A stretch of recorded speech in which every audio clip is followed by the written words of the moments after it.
Okay, so I'm starting. As per usual. What movie is this? This is the Amityville Horror. Okay.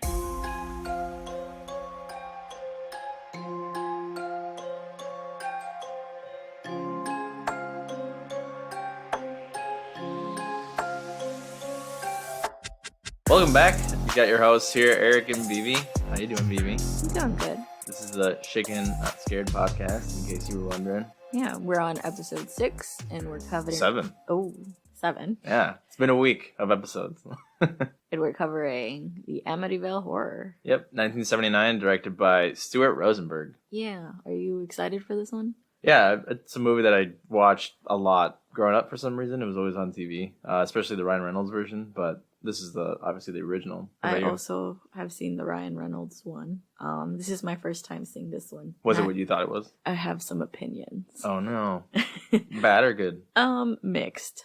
Do you want to talk about the drink first? Yeah, so this week we got a beer instead of a cocktail. We went to the local store and found a beer by Penrose. I'm assuming that's the brewery name. Mm-hmm. And the beer is called Swarm. It's a honey triple IPA. It's got 10.4% alcohol. I did not notice that when we bought it. But it says it's a Cascade Citra, so there's the Citra word again. Looks like it's brewed in Geneva, Illinois. Yeah. Oh, yeah, so it is Penrose Brewing. It says that on the left there. Flavors of nectar, floral, and sticky hop. I mean, this is interesting. With Illinois honey.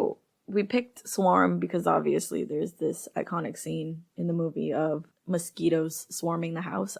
This is about bees though, but we figured this is as close as we were gonna get. Yeah, there's nothing fly related, but unless you know of a beer about mosquitoes, let us know. But we thought fermented with mosquitoes. I'm sure that's a thing. It is. When I went to Mexico and they were showing us how they make the tequila, the guy was like, "Do you think the flavor of the tequila is gonna be better if a fly falls and dies into the vat, or will it be worse?" And the answer is yes, it will be better. Because it helps the fermentation process for some reason. So we're truly just drinking dead bugs. Dead everything. Huh. Yeah, the more dead things in it, the better it tastes. So I guess we should crack it open. Mm-hmm. I gave you the smaller glass. For my 10.4% beer? Yeah. Well, more because you've been breaking my glasses this week lately. No. I was washing the dishes too hard, Kay. It was I think it was the Star Wars mug that fell on the glass and just shattered it at the base. But you broke one of my cool tulip glasses for beer. It looks cool. It's got a little honey. It's definitely a honey color. It smells like honey, actually. So I did something this week. Are you going to taste it? So I did something new this week. I figured that since I don't know how to accurately describe beer, I just found a list of words to use to describe beer. Okay, should we taste it first? Yeah.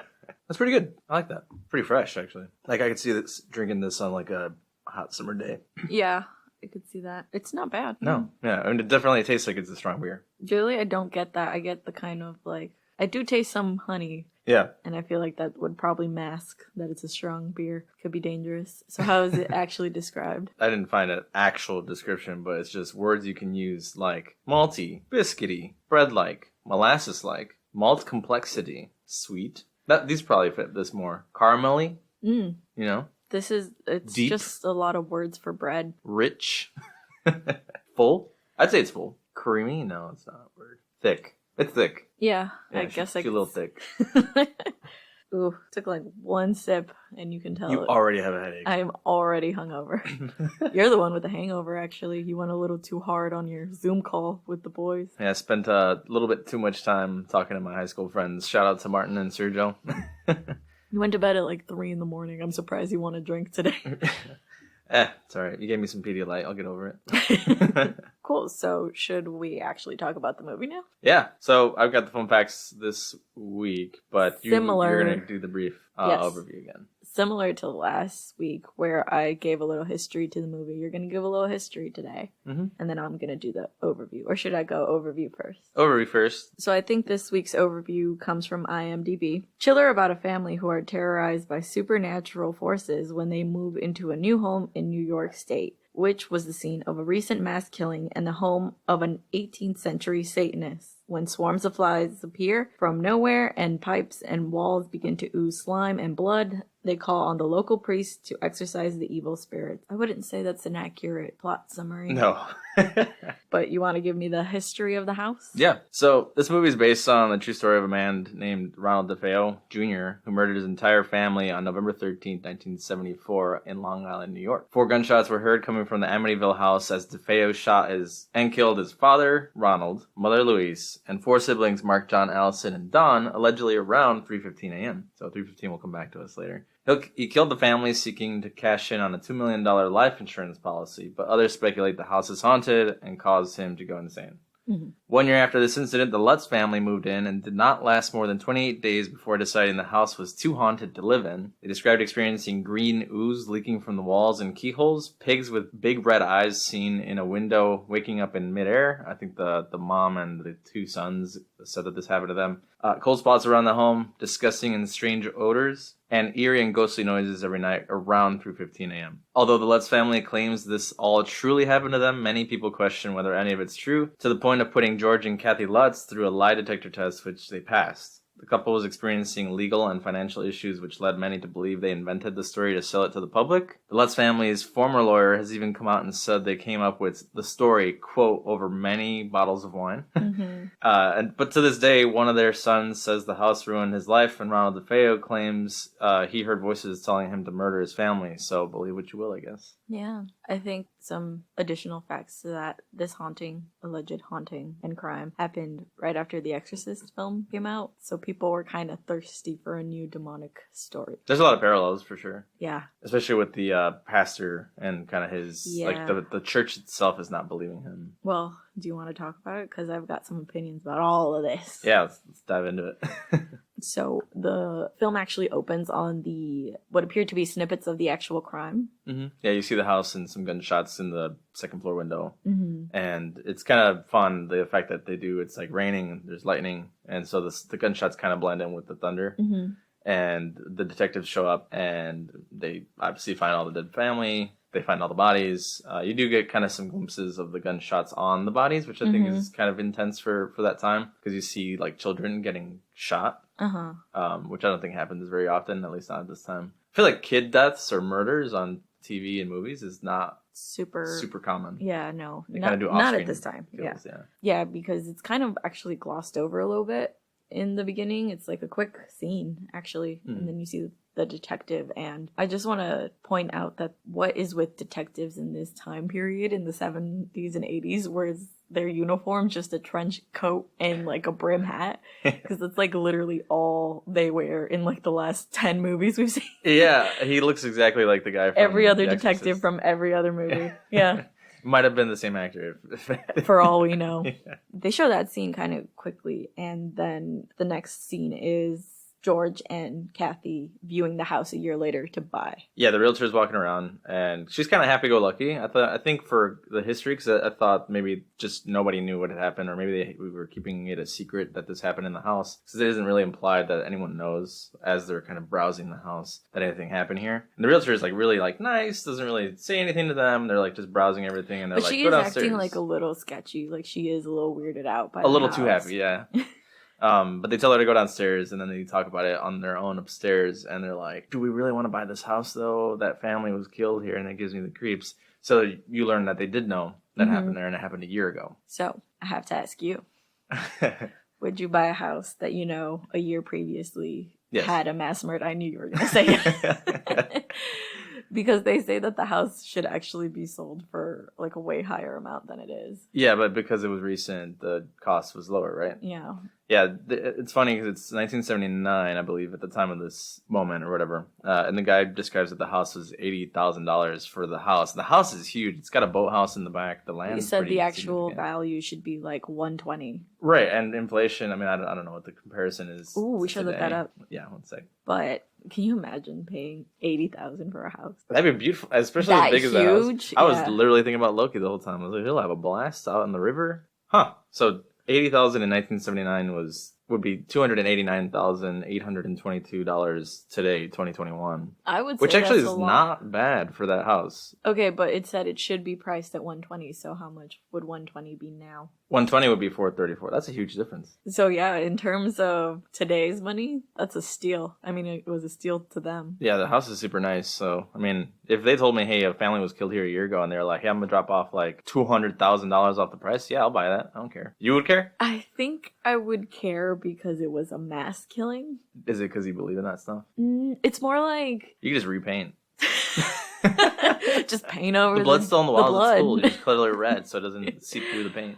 No, I think if like one person died in the house or maybe even like one person was murdered, I feel like you kind of expect those things in houses because houses are super old and I'm pretty sure someone has died for sure. At one point in time. Especially some of these houses that are like 200, 300 Exactly. years old. Like deaths have probably happened, but such a like violent mass family murder, I do believe would leave some sort of like negative energy for sure. I don't know. I guess I wouldn't really like bother dwelling on that. I'd be like, I can have imagine, you seen the price tag though? I can imagine the walls oozing with blood and you're like, don't care. Still got a great deal on it. My saved money. Exactly.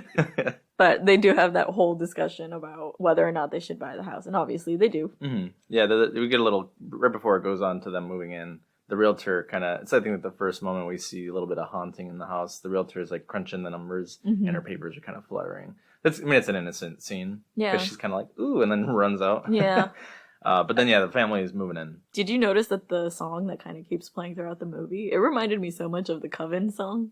It does, yeah. Actually, a lot of these songs from these movies we've been watching sound a lot like stuff from American Horror Story. I think it's just the style, right? So they probably inspired American Horror Story. Mm-hmm. Yeah, they've moved in and they're kind of like placing stuff around the house. And they're just like overwhelmed with packing and just like go play in the yard. Mm-hmm. And while this is happening, the priest shows up at their house. Don't forget the super emphasized unpacking of the cross. Oh, yes. And they put it on the wall in the sun so that it shines. It looks pretty. And they like zoom in on it and it's nice. Because it's going to come into play later. But yes, the priest shows up and they're all outside hanging out. They go on a boat, go away. The priest is looking for them because I think later it's revealed that he was supposed to visit them and do a blessing of the house. Mm-hmm. I'm assuming because Kathy wanted that. Yeah. After knowing what happened there. And the priest just walks in. And I brought this up to you during the movie. I was like, what is it with people just walking into people's houses when no one Truly, answers? was this just normal in the 70s and 80s? I think it was. I think people didn't start locking their doors till like the 90s. Yeah, well, I don't know. I really honestly am like, I go up to a house and if I see no one answers, I will turn around immediately and not second guess it.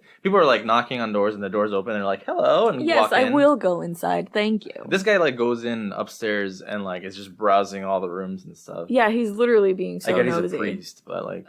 Well, he's kind of like looking for them and he hears giggling and he goes into one room and he sees the whole family outside. Getting on the boat. And instead of like being like, oh, let me go make my way outside, he like pulls out his Bible and stuff and he's like, puts on his little purple I guess thing. I'll just start praying while they're out. And this is the very famous... is efficient.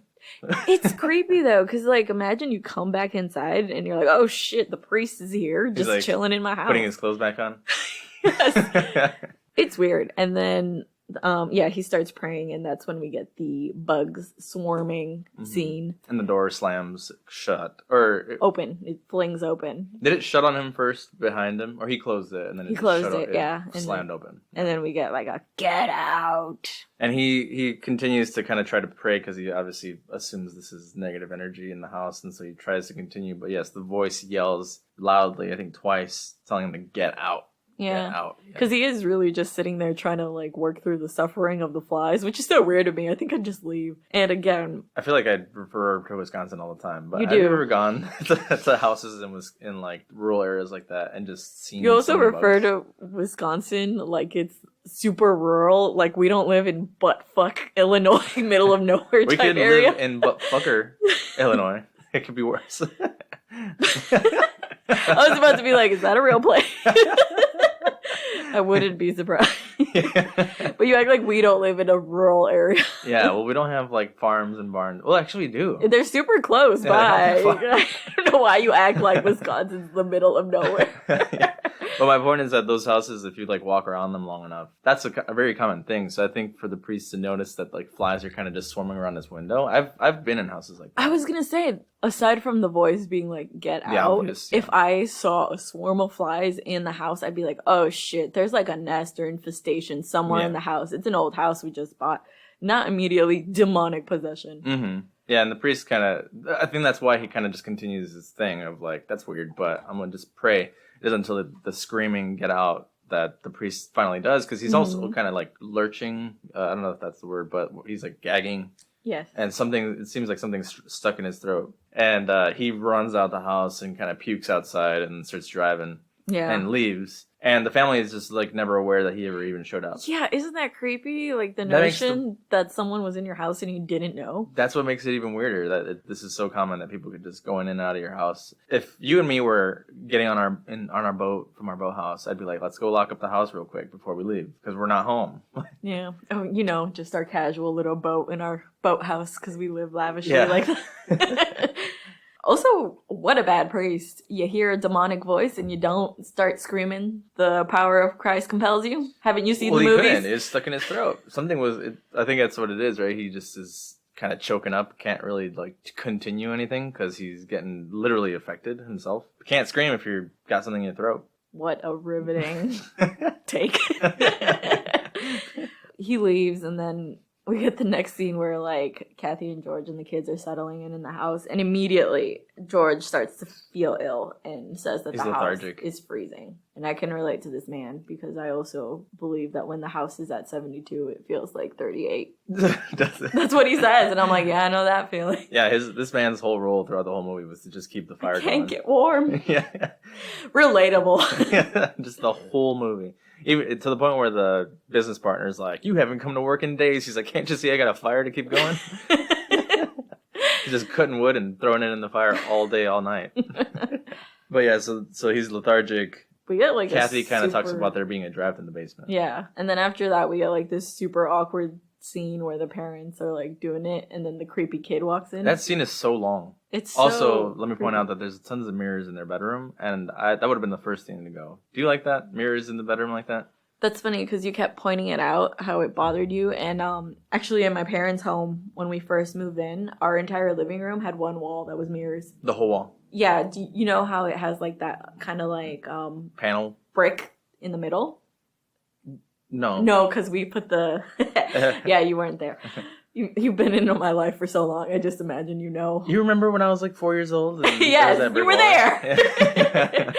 No, it used to be like kind of how our living room is, where there's that brick in the middle. Uh-huh. It was fake brick though. It was like like wallpaper brick. Yeah. Oh, it was wallpaper brick? Yeah, something like that. That's disgusting. Yeah. And then next to it, imagine in our place if we just put mirrors along both sides of that chimney. Just the entire walls. But like mirror, nobody cares about this. But like that was common back then, yes, though, right? Mirrors in living rooms and in rooms, I think were like really a 70s thing. That adds creepiness to it. Because you're like, that's creepier than this whole movie, just having mirrors around. And it's not even like a normal mirror. It's got like this design on it that's like cracked. Oh yeah, that like flowery gold kind of foil type mirror. Yeah. Later when Kathy's looking at herself because she's got these like welts on her. It's hard to even see herself. I'm like, why? Like I can't focus on anything but this creepy mirror. So yeah, they get this really long. There's a lot of little like hints at horror. Like they find the kid passed out earlier. I think it was before this or after this. So they find the kid's hand like sticking out of a box, and so the moment of the movie is kind of like, oh my god, the daughter's like dead or something. But she's just passed out sleeping. The same thing kind of happens here, where the daughter walks in and the door looks like it opened itself while they're doing it. But then, and we don't have children, so I don't know if this is creepy. True. But kids just fall asleep anywhere. Just like Loki falls asleep in the middle of the floor and we can't find him sometimes. Yes. I can't tell you how many times I would fall asleep anywhere as a kid. It's amazing. I can't wait to walk across a kid in my living room and be like, oh shit, where'd you come from? Here? It's just not even your kid. I know. Then I'd really be like, who put this thing here? Parenthood be like that. But so yeah, a lot of like random scenes. I think this whole kind of sequence, what makes this movie long is 2 hours. But a lot of the first hour and a half is just like weird stuff is happening. And I want to George say... is slowly going insane a little bit. Yeah. Or sick. There's a virus going around. Yeah. Coronavirus. I want to say, we can talk about more of the like little hauntings that happen, but literally all of the things I would say could be chalked up to an old house. Yeah. Because it's like, they don't fix the house up right away. You can tell that the walls are like a little worn down and stuff like that. All the problems that they have are pretty much like, you have an old house and you need to fix it. Yeah. Yeah. What I was going to say is that it's funny because, again, with that in mind, we spend the first hour and a half of like all these little haunting things that, like you said, could be very obvious things. But when the real actual thing is revealed that's like crazy in this house, everyone's kind of like, yeah, that exists in our basement. Yeah, that's normal. You know what I'm talking about? Like, again, it could be because the little hauntings have prepared them for this, but I don't know. I think that's weird. So I guess skipping a lot of like the in-between. I don't know if okay, let's do a quick run through of the like quick creepy stuff that happens. The kid has an imaginary friend named Jody, which is never like gone into detail if one of the kids in the previous house was named Jody and is like haunting her because she died there. And she has like not a thing at the time, but an Annabelle doll in the rocking chair. What are those? Raggedy Ann. Yep. Yeah. Black slime is coming out of the toilets and it smells bad. Again, and everyone's acting like, yeah, it's whatever, it's an old house. We gotta fix that. I think I would too. I wouldn't immediately be like demons. No, I'd be like, no one's lived here long enough that the pipes are clogged, and so it's all this mugre. Yeah, that too. Mugre is nastiness. Yeah. For those who don't know. Kathy's aunt is a nun, and she visits them and is immediately sick and runs out of the house and vomits. Mm-hmm. Kathy has a nightmare and wakes up screaming at 3:15 in the morning that they were shot in the head. And they're only like 6 days in. I thought it was interesting that it just like shows that they've only been there so often. But I guess it makes sense knowing the backstory that they were only there for 28 days. Yeah. George keeps waking up in the middle of the night to do random stuff because they're unpacking still, obviously. Mm-hmm. So he's like just waking up in the middle of the night and doing random things. He goes out to the yard. He gets scared by this little black cat that I thought was super cute. Yeah. He picks up this super angry hobby of just chopping so much wood to keep the house warm. I'm telling you. And I don't know. I don't know if this is how it is normally, but these logs are giant logs. Maybe I'm like, why wouldn't you just like chop them? Yeah, I used to cut wood with my dad, and the logs were never that big. But I mean, if you're getting, guess you weren't angry enough. I wasn't. You weren't possessed enough. I wasn't sick enough because they think it's a virus. Yeah. While this is going on, we also kind of get the priest that is Kathy's friend. You find out later on, but like they don't really interact, and half the movie is like him trying to get a hold of her. What's happening with this priest? Yeah, they're trying to get a hold of each other through the phone, and I'm just like, bro, just go visit them. Like, if they're not picking up, go check on them. Yeah, and vice versa. I think later you say that Kathy keeps like calling about the priest and like never gets a hold of him because either Ecstatic or the other father, you get Bolin. The impression that the demon is trying to like really hard to keep this priest away from the house, because we also get that scene where they're on their way to visit and the car crashes completely when they're nowhere near the house at all. No, and I think that I don't like Father Bolin at all for the same reason. Father Bolin is the like assistant younger priest who's I think we later find out that main priest who keeps trying to call, his name is Delaney. Okay. So the main priest that keeps trying to get a hold of Kathy and the family is Father Delaney. Father Bolin is that like guy who's kind of been with Father Delaney the entire time and has experienced some of the things that Father Delaney keeps talking about. I mean, but he still doesn't believe him. No, because so I think we missed this, but Father Delaney, after having gone home and experienced what he had experienced in the house, he tries to call afterward, and the phone kind of like burns his hand, and he's got this like bandage on his hand. Father Bolin's seen like what he's kind of going through, but then later when the church yells at Father Delaney like, you're insane, you need a vacation, Bolin kind of like turns his back on Delaney no matter what Delaney has said, and kind of also agrees that he's just going through something. But so yes, they experience the car kind of going to shit, and where were you going with that one? Again, that they just like really don't interact. We get the sense that the house is keeping them apart, but like he takes up half of the story. And kind of, you know how the summary said that, like, they ask a priest for help? He never gets there to help them. He doesn't. He goes blind and then just stops. Yeah. You would never see him again. Not really. No. He's kind of just, like, went into this house one time and it ruined his life. Father Delaney, doing everything he can, regardless, goes and kind of does like a private mass himself for the family from far away, right? Because he can't reach them, so he's like, I'm going to do what I can here. As with the vibe I got. I don't know that it's necessarily like implied that that's it, but that's the kind of vibe I got. I was going to point this out. At one point, he calls the house and he starts like choking again. And I'm like, demons can kill you through the phone now? Yeah. Got your landline directly to hell. Yeah, apparently. So Father Delaney does this like kind of private mass thing.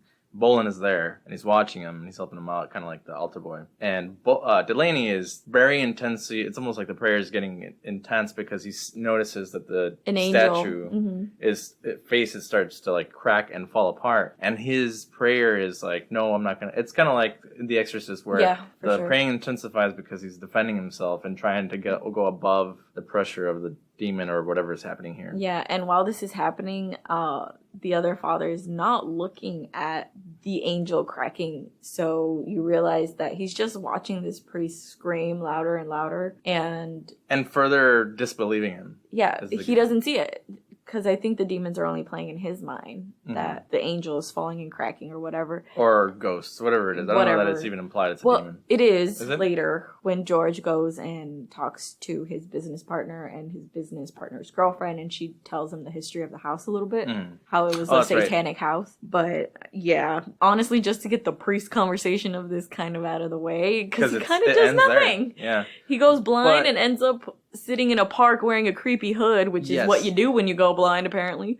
Yeah, so that's kind of where I was going, is that even though his role kind of seems pointless, I think maybe it does, and I think you're supposed to interpret that he paid the price of trying to help losing his sight to help, because at the end of the day, the Lutz or not the Lutz family, but the Lutz family. Is it also the Lutz in the movie?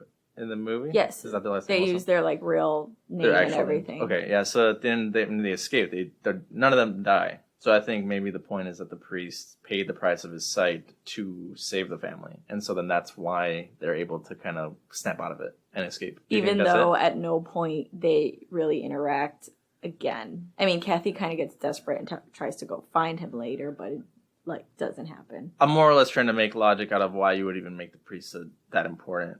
If not that he did what he had to from far away and paid the price of sight, but saved them, right? You never see him again. So that's kind of why I assume that's what their point is. Do you think it was kind of like to make audiences feel like there was something that could be done? You know, like the family's not completely helpless. They have something like religion on their side to help them. Yeah, probably. I mean, I think that goes hand in hand with, The Exorcist. Yes. Yeah. But again, just to get the priest conversation out of the way and we can focus on the family now. That again just keeps having small creepy things happen to them. I think it's Kathy's brother gets married and his money goes missing. Is it Kathy's brother or is it just George's friend? Because George is the best man. So it might just be some friend. I mean, I don't think it necessarily matters. It's just some wedding. Family of theirs. He's supposed to pay the caterer. Yeah, that's a whole show. But and the haunting is that they lost the money. You said that later it comes back, but I don't think he ever finds it. No, he doesn't find it. And my point was like, what do demons want with money? To mess with you. Just to mess with you. I'm just going to tuck away these $1,500. And I told you, $1,500 for a caterer in the 70s is expensive as hell. Because that's about what you pay for a caterer now for a wedding. Right. I mean, by inflation rules, it's probably somewhere, I mean, I don't know, I'm not dumb, but maybe somewhere closer to $10,000 for just the food. That's probably wrong. Let me look it up. It sounds like a bit high. Well, with $120,000 being more like $440,000. Yeah. Is it 4 times maybe? Is that what it is? Let's see. 1,500. Yeah, then it would be like 4,000, 5,000 for a caterer, which I have heard for weddings. Yeah, I mean, ours is going to be like 2, and that's cheap. Well, at least they told us it was cheap. We could be completely getting ripped She's off. striking us a deal. So if you're planning a wedding and care about this kind of stuff. $5,400. Yeah, that's expensive. Yeah, and that's assuming you have like a huge or small party. Can you tell we've been planning a wedding for 10 years because of COVID? Yeah. We were already engaged 2 years before. Yeah. So it took us long. Technically we're already married, so it's not 3 years of engagement. We're still having a party though. We still got to pay for that stuff. When, this is let's hope demons don't take our money. They can't. It's all electric. Unless the demons have internet, they can't stop me. Oh no, progressive demons that can haunt the internet. So they're going to have to hack JP Morgan Chase's systems. Okay, so yeah, that's one little haunting. So kind of like a bigger deal that is more real to them is when I believe it's storming or maybe the house is making too much noise, but the doors get blown out from within the house. So random. Yes. So, yeah, because the door literally explodes off its hinges. It's not just it's slammed open. It's off, and it's like a huge explosion. So everybody comes out, they call the cops, and everybody shows up, and the detective that we've been talking about kind of shows up, and he's like, hey, you guys think someone broke in, but usually when someone breaks in, the door's not broken outward. And what would I think this is when it's revealed, I don't think it's noticed earlier, but the basement door also blows up. He's like, okay, it's one thing for the front door to be broken out, but why are all the doors broken outward coming from the basement? So that they like break in through the cellar. George is kind of trying to make a point, like they broke in through the cellar, and so they got into the basement and they crashed out the basement, and then they tried to run out the front door. And the detective's like, why would they waste their time blowing the door out and not just unlocking it and running out? Or breaking a window. Yeah. So the detective is suspicious, obviously. George and the family are kind of just shook. And there's obviously a connection between what's in the basement and the haunting in the house in general, because everything kind of just keeps pointing back to the basement. I mean, even in the beginning, Kathy says that it's cold because of the draft coming from the basement. So soon after this, correct me if I'm wrong, but I think we get the introduction of the business partner too, who kind of visits with his wife. Yeah, he's coming to check in on him, and he's acting super weird again, just chopping his wood. He throws an axe, and like his friend gets a boner. They get this really weird like eye to eye look after he throws the axe, and it's like, wow, impressive. And then it moves on to the next scene.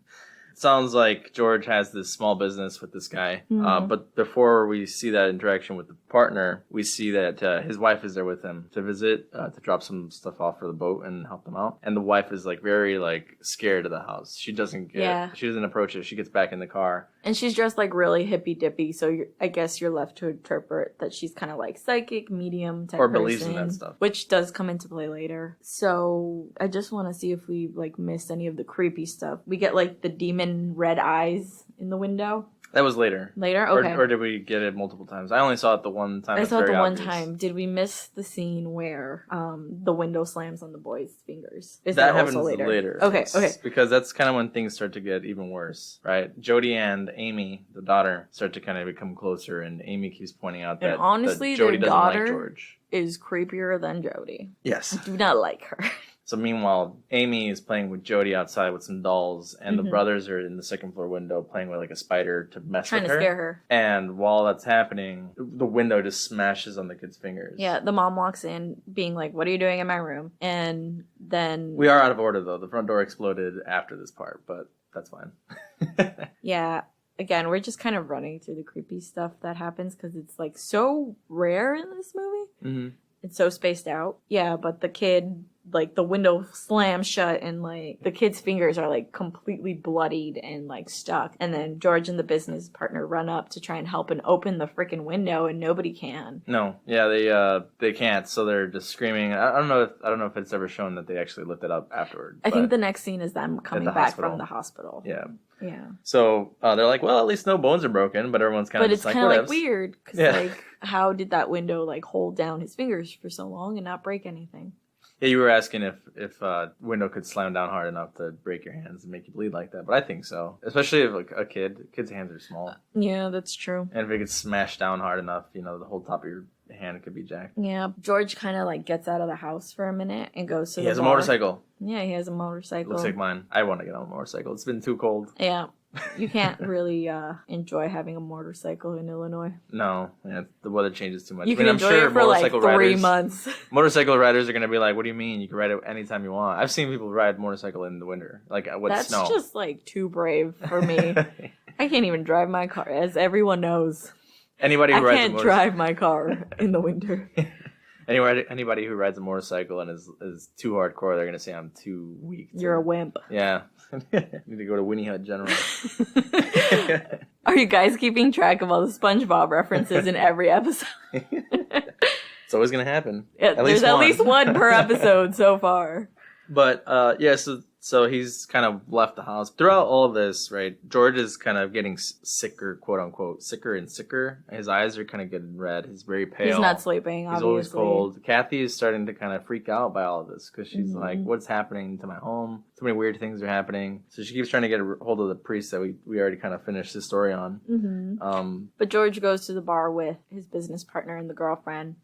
After he's learned a little more about the house, he gets the blueprints for the house. And the girlfriend's like, isn't it obvious? It's history. This man that was chased out of Salem was a demon worshiper and he built your house and it's demonic. It's built on awful things. Yeah, there's Satanism, sacrifice, death on that land. Like, it's obvious. And the business partner, I don't know, if I talk to you like this, I'm pretty sure you'd leave me. But he's like, shut up, bitch, you're stupid. Now let's be rational, George. Yeah, especially since it ends up that she's right. Right. I'd be like, who needs to shut up now? No, but I like how she goes to that being like completely true when the Salem witch trials have been completely discredited for centuries at this point. Yeah, at that point it's completely not. Not. But you got to do what you got to do to make the story keep going. Yeah, but and right they after follow this, him like, to the house. She's like, I think her demeanor in this whole scene is weird because first of all, she didn't want to even approach the house the first time they visited. Mm-hmm. So why this time she's like, I want to see the basement. Take me straight to the basement. Yeah.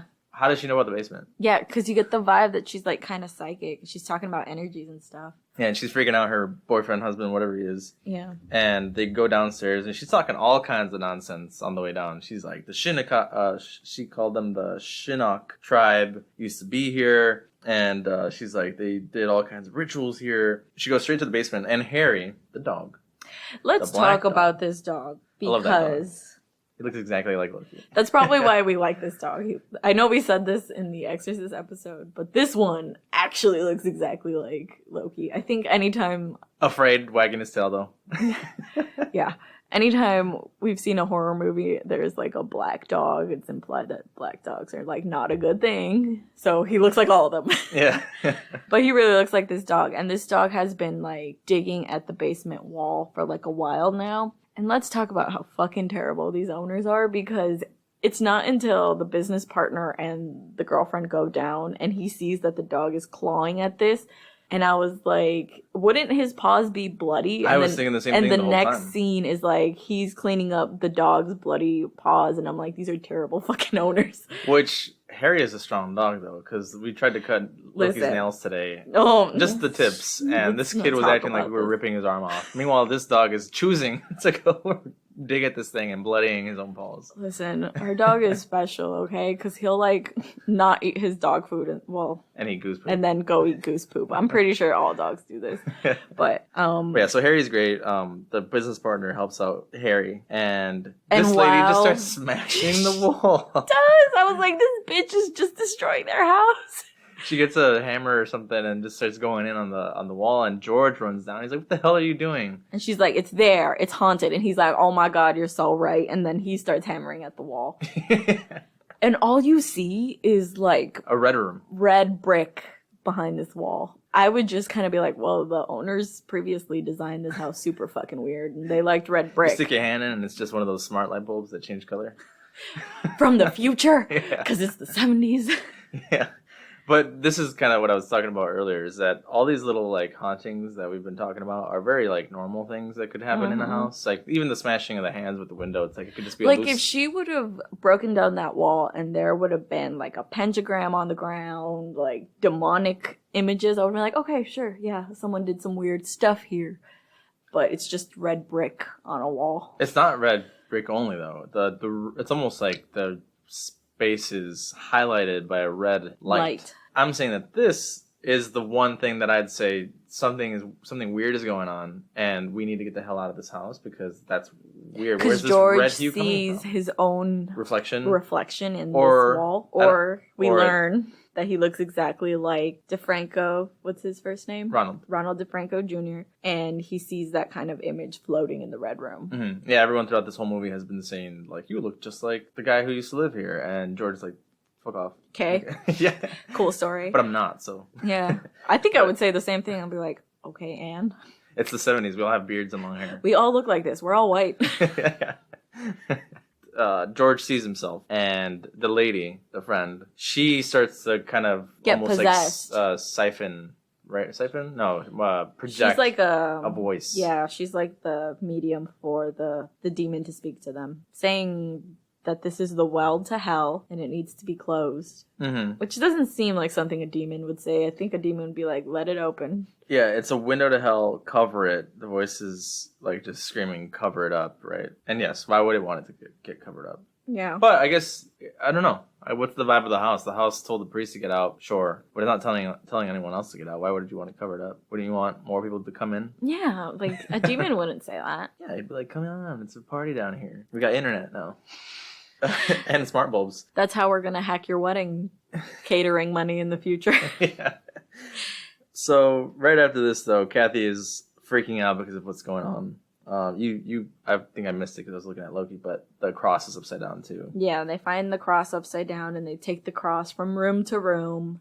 Which is normal. I would do that too if we were like, hey, things are kind of shitty in here. And my business partner's wife just said that Demonic the hole voices. in the basement is a door into hell. We need to like bless this house. You would use sage. Fuck the cross. You would just take sage and start walking around. Oh, I was going to say that. When we moved in here, we didn't bless the house really. I think your mom left a cross on the door. She did. In one of the bedrooms. Yes. And you forgot to tell me because I wasn't here when she did that. And I just saw it and freaked out. Because I thought it just appeared or the previous owners had left it there. In one of the rooms? In one of the rooms. I was like, why did they leave it in our bedroom? What do they know? But yeah, I saged the house when we like first moved in here and sage it like every couple months. Yeah, no, if the priest didn't show up here, I'd just be like, well, babe, do what you gotta do. Let's go. Yeah. Get a little bit of sage, get a little bit of some stone some magic Palo in there. Santo. Palo Santo smells really great. If you haven't done it, I highly recommend it. Yeah, I mean, aside from cleansing demons, it's supposed to get bacteria out of the air. So. Yeah. And it helps with migraines. There you go. Which I've got right now. No, that's a hangover. I need more Pedialyte. So I don't think this 10% beer is helping. No, the only thing that solves the hangover is just drinking more. That's true. Hair of the dog. That sounds alcoholic as hell. No, but it's true. They say or the dog. Hair of the dog that bit you. Oh, I was like, the dog helps you get a hangover? Helps you get rid of hangovers? Yeah, just go rub Loki for an hour and you'll Honestly, be fine. playing with Loki this morning gave you a worse headache, didn't it? gave me a worse headache. Yeah. Anyway, we get to like the final night that they're staying here. Don't forget also that Kathy's she was covered in burns, so I apologize. That Yes. When they were praying and walking around with the cross, they entered that room where I think the kids were killed, and George kind of freezes and drops the cross, and Kathy Picks runs it up. away. Yeah, after picking it up, she runs away and notices welts and like kind of like burn bumps. I don't On really her know what to hand? say. They're completely covered on her body. Yeah, they What? showed up on her I face. didn't think about that. Did they ever like address where those No, went? there's a lot of things in this movie that they didn't address. Because she's got the bumps, and then the next scene she's fine. So it's like, Yeah. what happened? Yeah. It's a little bit unclear because it seems like both Kathy and George have nightmares that night. And Kathy dreams that George kills Amy. And Yeah, then she walks in on George having like axed the kids, and then he just straight up axes her in the face. Her in and the face. Blood splats, and she wakes up. And George just kind of dreams that he hears weird stuff and goes to the fireplace. And decides to just unpack a rug. Yeah, Too. for some reason. And I think after all of this, Kathy kind of goes to confront him. Like, enough with the fireplace already. We need to get out of here. We need to get out of here. And he slaps her so hard that she gets a nosebleed. Crazy. Wouldn't that imply that her nose is broken? Because in the next scene, she's fine. I don't know. Have you ever? I've rarely ever gotten nosebleeds, so I don't know how it works. But have you ever gotten nosebleeds? No, I've never been slapped so hard I get a nosebleed. Let's never find out. Truly. But no, I mean, I don't know. Maybe she just has a sensitive face, and so she just bleeds. Or it's easy. a horror movie and they gotta be dramatic. It's not a novella, okay? No, because then she would have like fallen down the road Gasped in and Spanish? like, and then smashed her eyeballs into a window and been blind. Right. And then revived by Jesus or something. Yes. And gotten her eyesight back. Yeah, exactly. The priest who lost his sight gave her his sight. There it is. You go. Full circle. Figured it out. The podcast is over. We don't have to do any more episodes. We figured out every horror movie and novella ever. Yeah. So, again, this night is kind of just crazy. I believe it's the night before they leave, actually. I'm hungover, but I feel like I'm having more fun on this episode than yesterday. I do my best work hungover. What are you talking about? So I think this is like the second to last night they stay because then Kathy does the classic microfiche research on the haunted house. You kept saying microfiche, and I was like, what the hell does fish have to do with this? What is happening? Well, look it up. Make sure I'm not completely saying this wrong. Do you want me to look it up? Okay. Yeah. 1 second. What is it called? It's so it's microfiche, but what is it? It's like a micro. It's like a almost. It's like a way to read old newspapers that have been like, I guess, essentially photographed and kept in libraries for community records. microfiche. Yeah, that's what I said. Yes, but You thought I said fish this whole time? No, to look it up, I was spelling MICRO fiche, like FEESH. But when you were saying it, I was thinking like, why is she pronouncing fish like that? but it's fiche, FICHE. Yeah. And that makes more sense to me for some reason. You just needed to see it? The spelling makes more sense to me. Yeah, but that's a common thing in horror movies. You got to break out the microfiche. Yeah, I didn't know that was a thing. And then I asked if that's something you do today, and you're like, no, the internet exists now. Yeah. So I should have just asked the demons.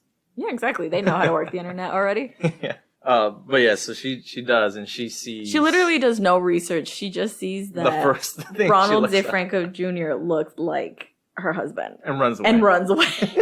Like, Oh you my have gotten no information, ma'am. Find out who Judy is, for fuck's sake. I want to know.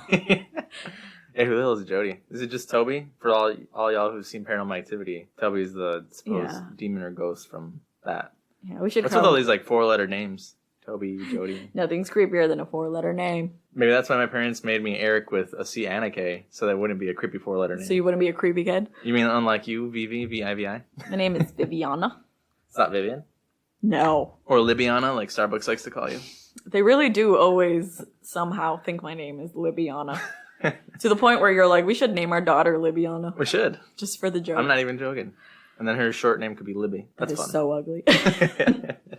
Yes, so she runs home. She's like, George, and runs. And meanwhile, George is out chopping wood again. He's out chopping wood again. And he sees, like, this creepy demonic pig in the window. I couldn't even tell it was a pig at first. Yes. I couldn't either. I was like, what the fuck? I think I jokingly was like, was that a fucking pig? And you're like, no, yeah, it was. I was like, oh shit, I thought I was just seeing things. I only know it was a pig from like the original story of The Haunting. Right, with the history, they're like, oh, there was a pig in the window. But like, I don't understand.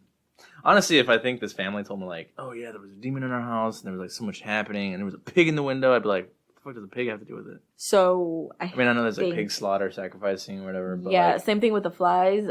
Beelzebub is like the king of the flies and things. So is this like Beelzebub? It's implied with all the flies, but I don't think they ever say who it is. No, yeah, I don't know. I guess, yeah. I mean, pigs are always associated with like sacrifice and murder and all that stuff. But yeah, goats too are usually associated with like demonic. We gotta do the witch soon. Yeah, I think this scene is funny because like George has not necessarily been like aggressive in a negative way towards his kids or the family, and kind of with Kathy. But I mean, he's been more aggressive with her because he slapped her. He's kind of just like yelled a shit ton at the kids. Yes, but like Kathy's under the impression that he's sick. Mm-hmm. And I asked you, like, if I started to act like this and you knew I was sick, would you necessarily think I'm like possessed, gonna kill you? Like, you know what I mean?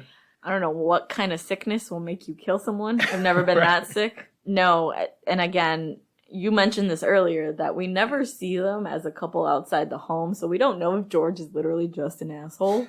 And yes, that's how he I don't treats think I his mentioned wife. it on the episode yet. Yes, but I did. Yeah, so I brought up to Vivi. George, throughout the movie, before the haunting kind of ramps up, acts kind of assholey to some extent. But they're joking too sometimes, and it sounds like sarcastic, kind of banter between the husband and wife. Yeah. And I'm like, if he becomes an asshole later, how do you know he's not joking? Well, no, I don't necessarily know that he's just never been an asshole in the past, so him being an asshole is weird, right? Because, like, we only get this version of him after, and you don't know anything before this. Like, he could have just always been a dick, and this is not different than anything else. He probably slapped her before, is kind of what I'm saying. Like, we don't know that because we don't know the previous to this. So, I guess to answer your question, I would immediately know something's wrong with you because you're like a really happy-go-lucky person. And I don't like it. Just kidding. But yeah, it's weird. It would be weird. Yeah.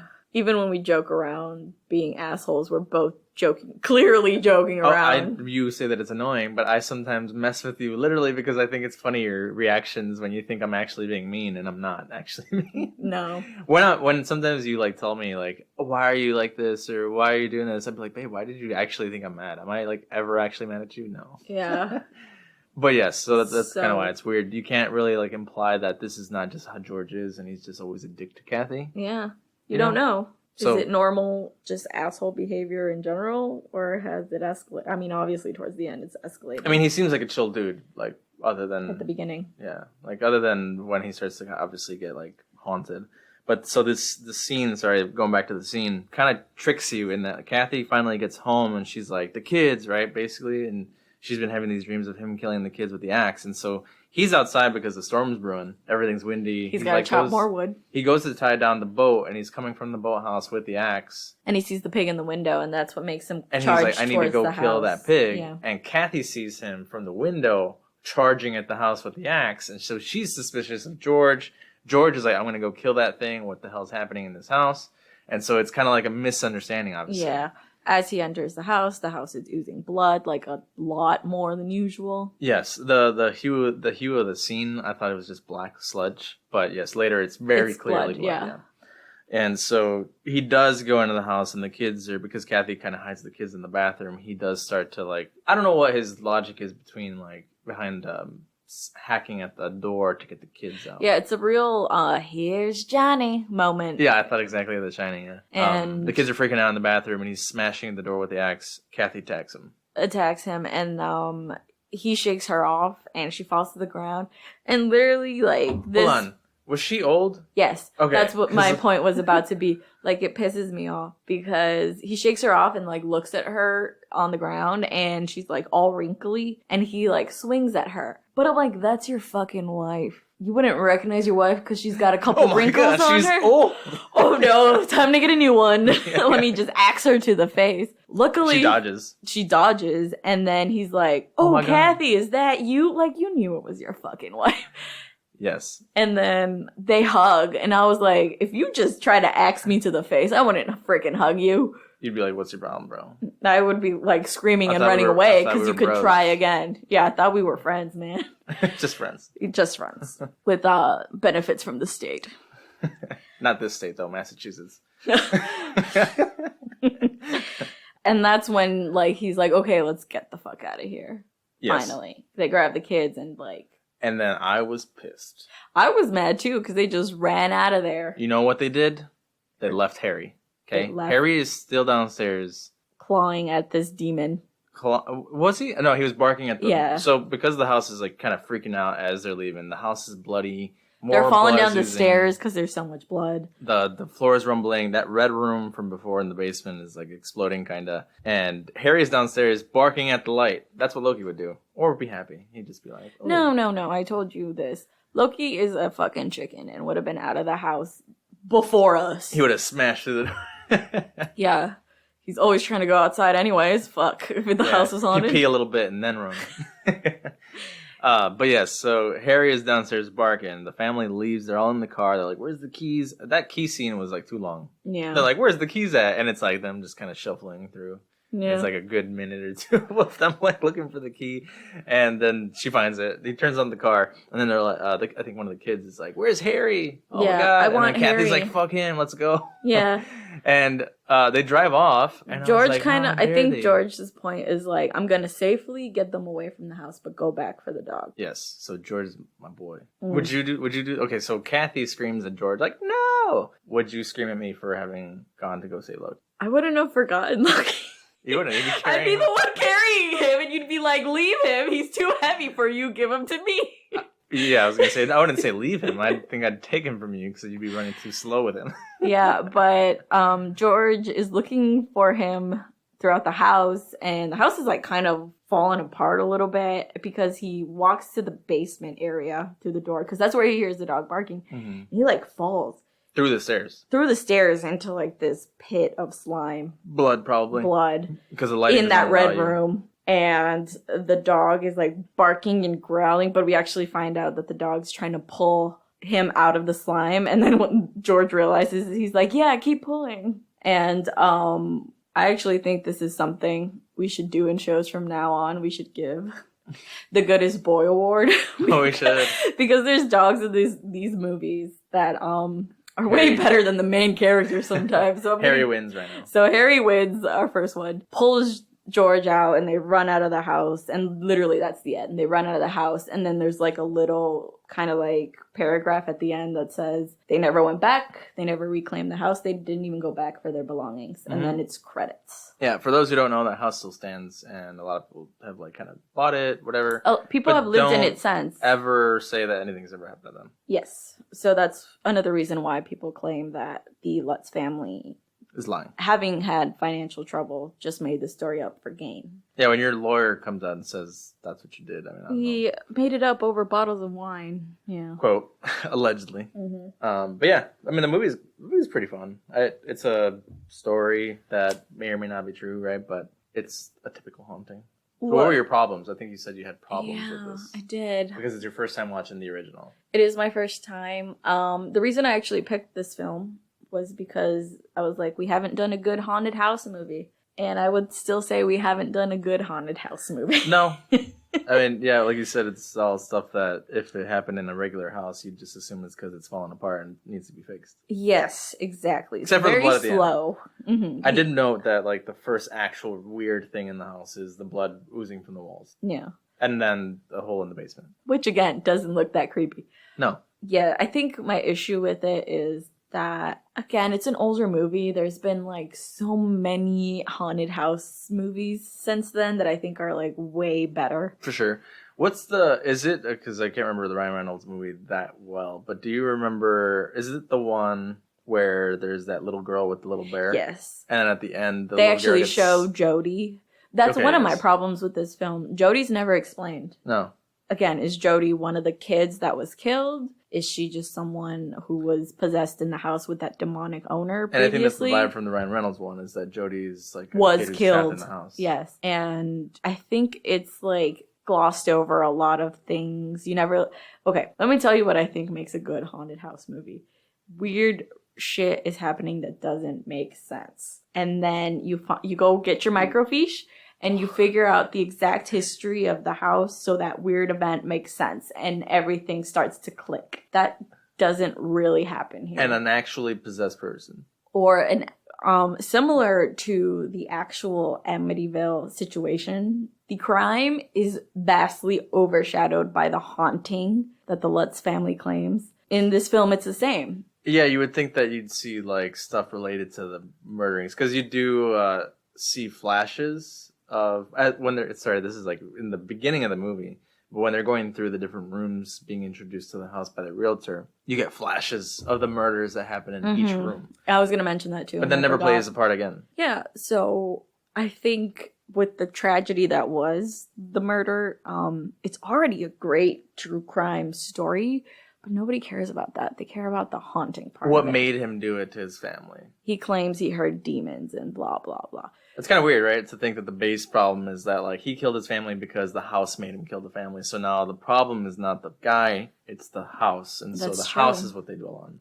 It absolves the criminal of fault. Yeah. It'd be kind of cooler to see that, like, oh, there's a ghost that's killing kids and wife and family in this house instead. You know, maybe we should cover this next week, because I'm thinking of two specific haunted house films that I think honestly one of my favorite horror movies is The Conjuring. It's a good haunted house film, and it's got like the backstory reason for it, and even Poltergeist has a good, like, better reasoning for why the haunting is happening. So we can maybe cover one of those two next week. But yeah, I don't necessarily think that Amityville Horror is like a really, really good haunting story. I agree with you completely. So then I would rate this film, honestly, again, I get that it was probably like one of the first type of haunted house films. I'd give it like a 6 out of 10. Oh, I went lower. I was going to say 4. Yeah, because it's really long and it's not scary at all. It's not. I like certain characters, like Harry's my favorite. Harry's great. Harry's the best character in this film. The guy who plays George, fun fact, is Josh Brolin's dad. Who plays Thanos and Cable, and I'm a Marvel fan, so I think the acting was done well enough, but I think the story is not really great. You know? No. Again, like you said, probably the most scary scenes are the killed kid scenes, and other than that, you could accredit it to like a faulty house. Right. Especially the falling through the stairs into a vat of blood. Which you're not even sure it's blood. You could have fallen through this crappy stairs into like tank of the sewage tank. The sewage tank. Yes, you could have. Yeah, because they're like, oh, the house smells bad, and that's creepy. I'm like, you got bad pipes, bro. Have you cleaned your pipes? Because when my dad would clean the pipes in our house, the whole house would stink. Because your toilet is flushing black fluid, okay? I think you got other problems. Yeah, do you want to talk about what scared Loki about this film? Yeah, so he was actually not scared of anything, really. He didn't growl, bark, or anything like that. He was intrigued by the swarm of flies. He was kind of just paying attention, listening. And then Harry, he also kind of liked Harry. He wasn't really like going He didn't mind the barking from Harry. He knew it was probably his long-lost ancestor. He got a couple treats for doing well, you know. So do you want to tell us about the flies, Loki?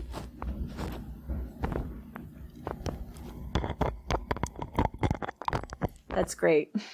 Thanks, bud. So I think that pretty much wraps it up here. Yeah, we got to figure out what movie we're doing next. So if you guys have any ideas, let us know. Again, enjoy Swarm, the beer. Yeah, it's pretty good. Yeah, I would recommend it. Yeah. A few sips and I already feel drunk, so. I feel like my hangover still exists, so not yet. Again, let us know if maybe we should watch The Conjuring or Poltergeist next, or if we just should go with a completely different genre. Yep. We'll do another poll too soon, so that people can vote on a couple things. Maybe we'll do the two vote between Poltergeist and The Conjuring. But yeah, do send us names. Like I said, the last episode we bought that poster. We still haven't gotten it yet, but we'll also have that help us kind of pick what to watch next. I like zombie movies, so I kind of want to do more contemporary stuff. I've heard that Army of the Dead is like, not great, but I mean, I want to check it out. Do you want to lead us out? For sure. So as lead us out of this damn house. Yeah. As always, we hope you guys had a good time here. You can follow us almost anywhere at Shaken Not Scared Pod on Instagram, Facebook, Pinterest, TikTok. You can send us an email at shakennotscaredpod@gmail.com. And you can listen to us almost anywhere on Apple Podcasts, Google, Stitcher, Spotify, a bunch of random podcasting, streaming things that I've never heard of, but you probably listen to. I mean, go for it. You know, do all that good stuff like rate, review us, subscribe. And yeah. Yeah, buy us a coffee, buy us a cocktail, buy Loki a treat. That's in our link tree too, so if you guys want to send someone over for a Loki too, that'd be kind of cool. Yeah. Okay, thanks, bye. Bye!